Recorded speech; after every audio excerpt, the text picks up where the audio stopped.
So, for about 3 episodes of T.O.T, you've heard my thoughts about this, and my thoughts are what they are, and I'm pretty sure you've had thoughts about this as well. And there's been a lot of conversation, here and there on YouTube, but sometimes you have to talk to someone who's actually doing the work. Sometimes you have to have a conversation with someone who actually knows what's going on because they are a part of the plan and they are putting things in place to make things happen. I can't say that I'll be doing this on a regular basis because I'm not a host or anything like that, but I do appreciate conversation when the opportunity presents itself. So, that being said, here is my very brief Zoom chat with the CEO of RealBotix, Matt McMullen. Matt, how are you, my friend? I'm doing well, Just getting through the summer, the first official summer in Las Vegas. So it's a little warmer than Southern California, but can't complain. It's funny. Our bodies adapt, and we're in a much drier climate over here. And I went back to San Diego a few weeks ago, and it was so humid I couldn't stand it, just because I'm not used to it. It's funny, but yeah, I'm doing well. How about yourself? I am, and thank you for opening yourself up to the conversation.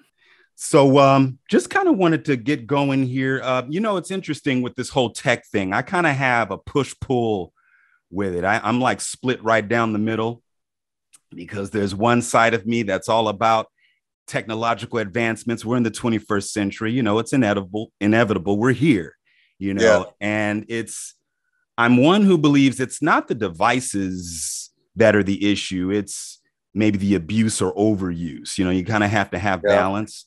And then on one side, me being born in the 70s, I'm trying to, I guess, holding true to that organic human element, but it's all necessary. So, but, great innovators have an interesting backstory. And what is the Matt McMullen backstory? What led you to even want to do this? I consider myself first and foremost an artist. I like to be creative. I like to imagine things or imagine images or three-dimensional objects, and then I like to create them in the real world.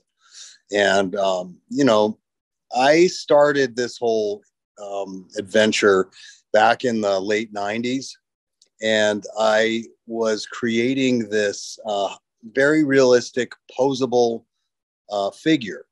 And my initial, use case for this was something like a high-end department store mannequin. And what happened was I started taking pictures of some of my figures, and I had first one, then two, then three, and then pretty soon it was 5 people asking me if they were anatomically correct. And I said, well, no, that's ridiculous. Why would they be?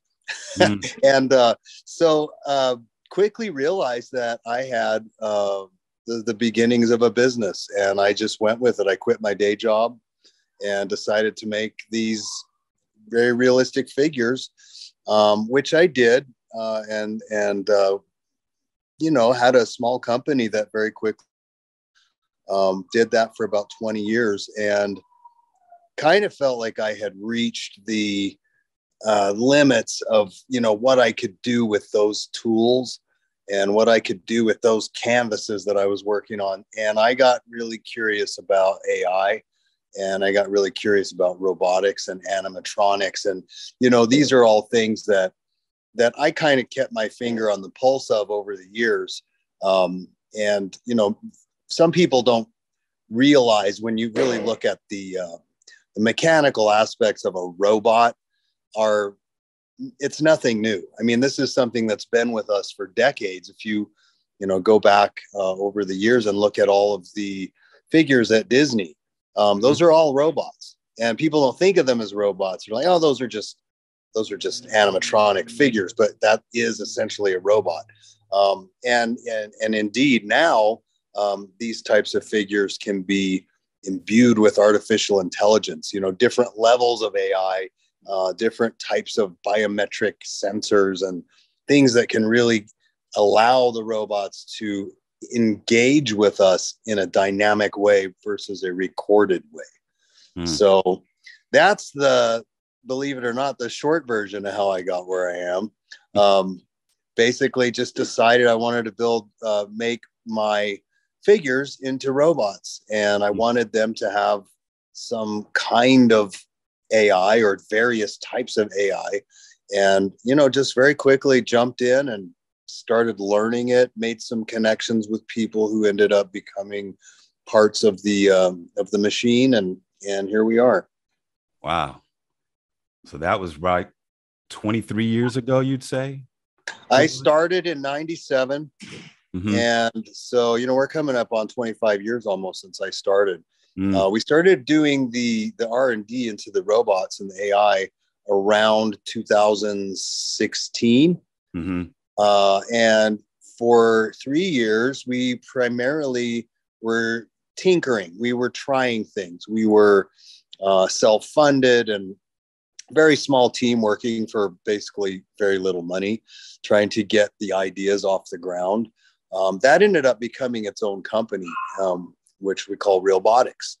And we also, at that point, decided to seek outside investment to help us get some of these things, really moving, because it's one thing to, have a bunch of solid ideas, but it's another thing to be able to execute them or have the equipment or manpower you need to actually bring them into fruition. So that's where we did some restructuring of my various companies and started kind of hitting the road looking for investors and raised some money on a seed round, which really propelled us forward quite a bit. We were spending a lot of time in front of a drawing board in 2018, 2019. And then we got an influx of capital, and we went from that to some really amazing hardware and software advances, smoothed out the whole system, and actually created a product that was really kind of consumer ready. And we've sold hundreds of robots to people. And I don't think there's any other companies selling human-like robots, especially not in that quantity, and at a relatively affordable price. And, the funny thing is, people really like to latch onto this term sex robot, but it's really, that's like such a small part of what it does. Yeah. In fact, we spent probably 80% of our development time was devoted to making sure the AI had a well-rounded understanding of just general stuff, just various topics and subjects, and being able to carry on a basic, albeit simple, conversation about pretty much anything. Not just sex and what position do you want to be in. So there was a lot of forethought that went into that, because I believe that the mental side of companionship and of intimacy is very, very, I think, understated and not understood, especially, yes, believe it or not, men have a mental side to their sexuality. And so that to me makes me feel like this technology needs to have a versatile ability to kind of connect on many different levels. So wow, that's what we set out to do. And I mean, I feel like we're just getting started. There's so much to do still. Talking about the Harmony doll, and that was, I think, 2018, I want to say, or 17. How much has grown in terms of advancements since then? I mean, a lot probably has happened since even then. Oh yeah, I mean, and a lot of it, is not so much evident to an outside observer. Many of those early footage or early shows we were on, and some of the older footage you might see, the mechanicals were one-offs. We had literally one robot head, and we had to repair it, multiple times in between these media visits that we had.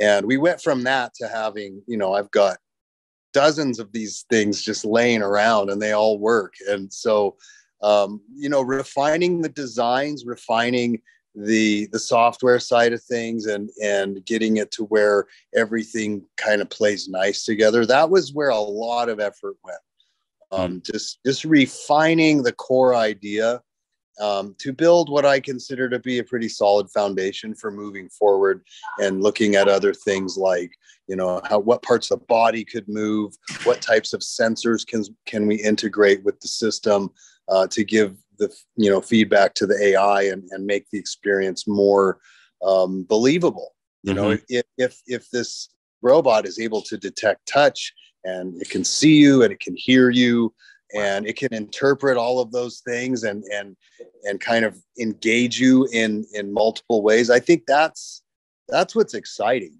And a lot of people spend too much time being afraid of it. There's too many movies, man. I mean, almost every movie that's been ever made about robots, it's like the robots are going to take over and you're in trouble. And, I just don't see it that way. I see it as a kind of the very beginning of something that I think will be world changing in a good way. So to my understanding, people will be able to use an app in order to tailor the RealDoll to function the way that you want it to. But my question is, how far away in terms of technological advancements are we from people being able to use a photograph, submit it to RealDoll, and then they come up with a RealDoll based on the image loosely? Like, for example, someone sees a photograph of me, and decides to have a RealDoll, or, some guy has a thing for this one girl and says, hey, can I have my RealDoll made to look like her or him or whatever? Well, I mean, as far as dolls go, we have that capability and have for a good long time. That being said, I will not, nor will I allow any of our artists or our company to engage in making a doll or robot of someone, like in their likeness, unless we have their express permission. Right. Not because there's not workarounds, because there are legally. If you don't call it by name, you could make a celebrity sex doll and just call it a different name and say, well, it looks like her, but it's not her. Right. But to me, that's just everything that's wrong with the way people do business sometimes. I have always been very adamant that, we can make a copy of someone, but I want their permission. Right. So it's possible. I could make a robot of pretty much anyone, but they have to be involved in that. I'm not just going to take some selfies and go, all right, here you go. And somewhere someone's got a copy of you hanging out in their room. I just don't think that's cool. Right. When this becomes the norm, people get it online. Are there going to be RealDoll store outlets? What do you envision in terms of? Well, I mean, pretty much the same business model we've had for years in terms of the dolls themselves is that you order it online. You get to really pick every conceivable option that you would like to imagine for your doll. We have all these different body types, different faces, different skin tones, different makeup, eye color. So it's not like a cookie cutter thing. Same with the robots. We have all these different faces. We have bodies that are compatible, and you have to choose what you want. So it's really all done through the website, through the RealDoll.com website. That's where people can go and actually configure a doll and see, kind of which options are available. We have sort of dabbled with the idea of having a retail location. In fact, that was one of the reasons that we decided to move to Vegas, was that, if you're going to do that, this is the place to do it. You just got to find a good place, a good location. And I think that it could be a really interesting thing to do. Like, how much market research has been done, and what has that data shown you in terms of like who would actually get these items and that type of person? I mean, I have my thoughts in terms of what the main demographic will be, but I'm curious to know what your thoughts are based on marketing research. I wish I could tell you that we engaged in a $1 million study and we had all this data and all these numbers, but we don't. I mean, and I think arguably in terms of the market for this, we're already in it, just by virtue of making the dolls that we make. Mm-hmm. And I have, I think, a pretty good insight into what most of my clients and my customers' drivers are. Mm-hmm. And, there are a percentage of people who are into the whole doll concept that really love the idea of a robot that they could talk to and that can kind of open their eyes and look around. And then there's a segment of those people that don't want that. They don't want it. They just want a doll to sit there. I've even had people say, well, why would I want her to talk? So there are people, with that mindset. And so it's really an interesting thing, because on the other hand, since we've started actually offering robots, I'm getting a ton of interest from people, and it has nothing to do with sex or companionship. Huh. I'm getting people buying these things for podcasts, things like that. Wow, I didn't even think of that. Because in my mind, I have an idea of what's possible. Well, I don't know. Because there's, the dating market is just all in shambles right now. And I know that that's just only one small fraction of the experience, but I don't know. I suspect that a lot of guys are going to be, that may be one of your biggest straight men, being your biggest consumers of these. Yeah, I don't know. I think that as a society, we're definitely going through some changes. Yeah. And I think the way people are meeting each other is all wrong. We're doing it on a phone. You're swiping around. You got pictures that may not be accurate, and who knows? So until we can kind of skirt that and learn how to improve, maybe we will sell more. I don't know. Like you say, meeting on phones and dating apps, and a lot of that stuff's not even working. So I can only imagine someone who they're not getting it through dating apps, not working on IG. So then they say, you know what? Let me hook it up and try this RealDoll situation and see what happens. I guess the rest remains to be seen.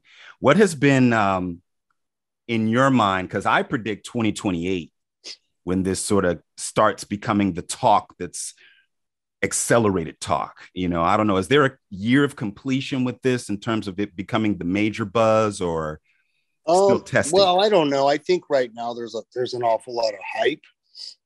I mean, it's a buzzword right now. Robots. Oh, here they come. Right. Even Tesla's building robots now. Everybody's building these robots. But I think that's just what it is. It's hype. And the conundrum, I think, when you're talking about these human-like robots, is what are they for?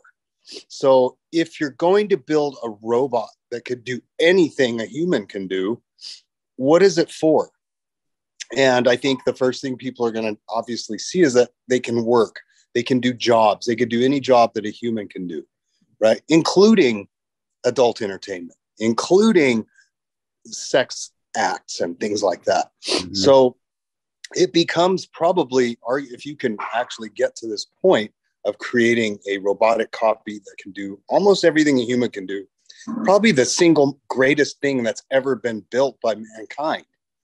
Because all of a sudden you could literally have these robots doing all these tasks and jobs that, let's face it, humans don't like doing. I don't know of anybody that got up one morning and, got their diploma and they said, right, I'm going to go to school and I'm going to study hard. And my chosen career is garbage man. I think a lot of people end up doing certain jobs because maybe the thing they wanted to do didn't work out, or maybe it doesn't pay enough.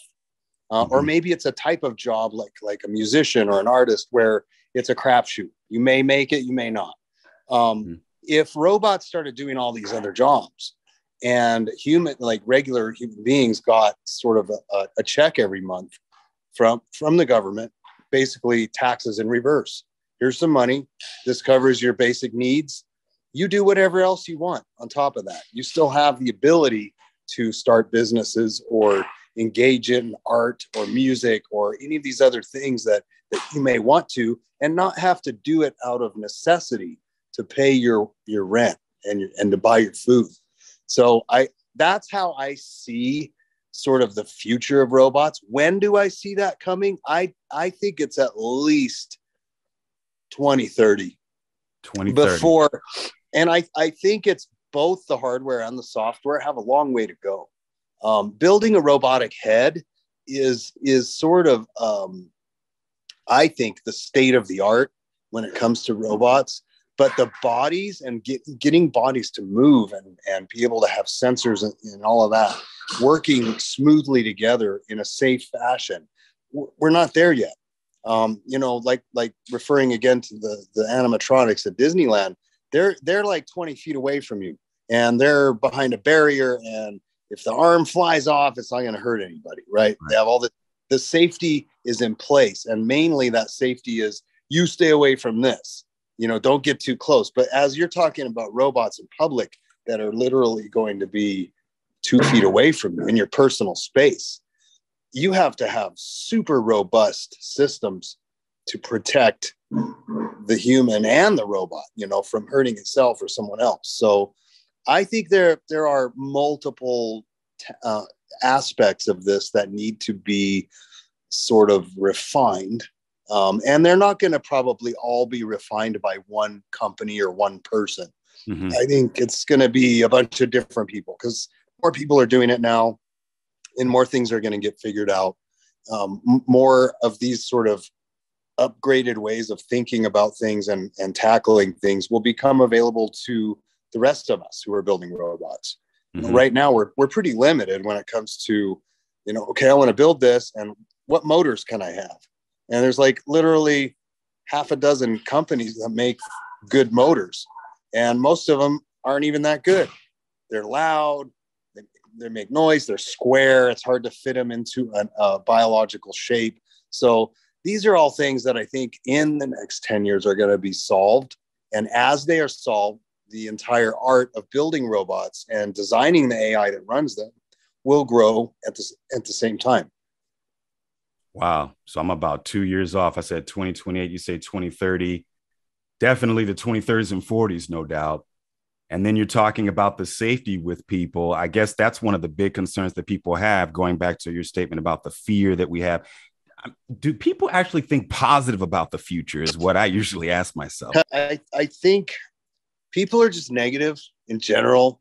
Mm-hmm. We're all pessimists. Yeah. But it's a funny thing, when you look at human behavior. I do a lot of these interviews and talking about robots, and typically I always look at, well, how big did that go over? That story was, that thing went viral. Why? And I look at some of the ways that people are is really intriguing. So the tagline that gets people to click is usually sort of a bad one. Like, are we all doomed? Robots taking over in 2030. That could be your tagline. Maybe you'll blow up and everyone will want to see this story. The thing is, I don't know why people are drawn to that, but we are more prone to clicking on things that potentially are harmful. Or I think it's because as living things, we have this genetic need to sort of protect ourselves and know what's coming. It's not like we're still living in caves and, climbing around rocks and we're visually scoping out what's ahead of us. We are mentally and emotionally always thinking about what's ahead of us, in the timeline of where we are. So we want to know. And this is why I don't know what the media is going to do when COVID is actually over, but they love it. I mean, yeah. They love, and I see these headlines and I go, my God, guys, come on. Meanwhile, I'm reading it, they got me to read it, but it's just enough already of the negativity and the doom and the gloom, the feeling of, oh my God, we're under threat. What has been the overall reception since you've done this? Because you've been at this a good stretch. Has been the reception been mostly positive, negative, 70-30? Yeah, it's mostly positive. Okay. And I am I'm one of these people who actually I don't even use social media. And So I don't see or read or expose myself to comments. I don't care really. If people are saying something negative, I don't want to hear it. So I can only go by, when a story is done on us, or I have say a group that comes through and does a media thing at our facility. Almost all of the people that actually meet us and look at the art, look at what we're doing and who we are and why we're doing it, is overwhelmingly positive. I think the negativity, not just in this case, but in many cases, comes from ignorance. People who don't actually know, enough about the topic to actually say some of the negative things they say. And a lot of times it's pure speculation or even fabrication. People fabricating things that don't exist, like data that doesn't actually exist. This is gonna harm human relationships, and this is going to do unfixable damage to intimacy and blah blah blah. And meanwhile, there are no studies to support that. My experience has been that this technology, and I believe as we get better and better and better, it will be even more so. I think it's useful therapeutically. I think it can help a lot of people. I think also there are segments of the population who don't have the ability or maybe even the desire to connect with other people, but they have a need for that. Okay. There are people who might actually be much happier in a relationship with a synthetic partner than they could ever be with a human. I can't even imagine. Well, I think if you put it this way, we all sort of assume that there's someone for everyone. People say that all the time. Well, there's someone for everybody. You just got to meet them. You got to be out in the world and meet them. But what if that's not true? What if there are people who can't? What if they're in the spectrum? Maybe they're just not able to connect with human beings, and because of that, they feel isolated and alone, and they feel completely cold inside. And it's not that they don't still need or desire that connection, they just can't do it. Or what about someone who is physically mutilated, or somehow some accident happened and they're physically unable to find a partner because they're just completely burned or scarred, and maybe they can't even get out of their house. So it's like, obviously in a situation like that, and I have clients like this who they want a doll because they still have the need to feel something similar to that connection. And there's also people who have been through some horrible emotional trauma, where a partner or multiple different partners they've had over the years have, systematically smashed their self-esteem, and they just don't want to do it. Maybe not forever, but not right now. They just don't want to have a relationship. But again, they still have the drive and the need and the desire to feel, that intimacy that they're not feeling. I don't know how that escaped my mindset, but that's what conversation does. Yeah. And is this RealDoll Realbotix? Is this the legacy of Matt McMullen? Well, I believe, and I hope, and I try to put all of my energy into developing and advancing the robots to a point where they transcend the adult marketplace. I want what we develop to be so useful or so multi-purpose that suddenly it's not affiliated or associated simply or strictly with adult entertainment and sex. I would love for it to be somehow legitimized, somehow incorporated into other areas of the world. That's what I hope will be my legacy, is somehow being able to do other stuff and not feel like I was limited by just doing that.